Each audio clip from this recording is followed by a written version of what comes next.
कुंडापिठा grammar 97 वर्षीय वृद्ध कलाकार नायक देहांत।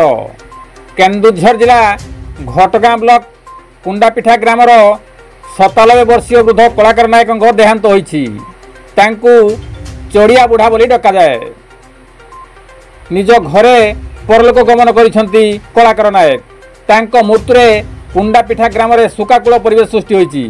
से थे जड़े परोपकारी एवं अत्यंत धर्मपरायण व्यक्ति।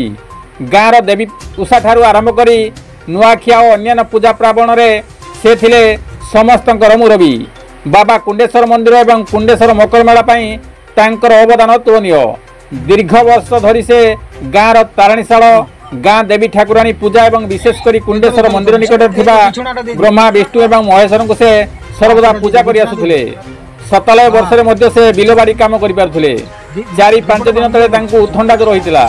तांको मृत्यु खबर पाई कुंडेश्वर मंदिर प्रतिष्ठाता विजय कुमार पलई गभीर शोक प्रकाश करने सहित तांकर स्मृति उद्देश्य मंदिर परिसर में रामचंद्र नायक, शशि महांत और अन्य सदस्य माने मिसी विभिन्न प्रकार वृक्षरोपण करथिले। तांकर 4 पुओ बहु झील नाती नातुणी और आत्मीय सुधर समस्ते उपस्थित थे। कविंद्र राउत का रिपोर्ट, केडी न्यूज ओडिया।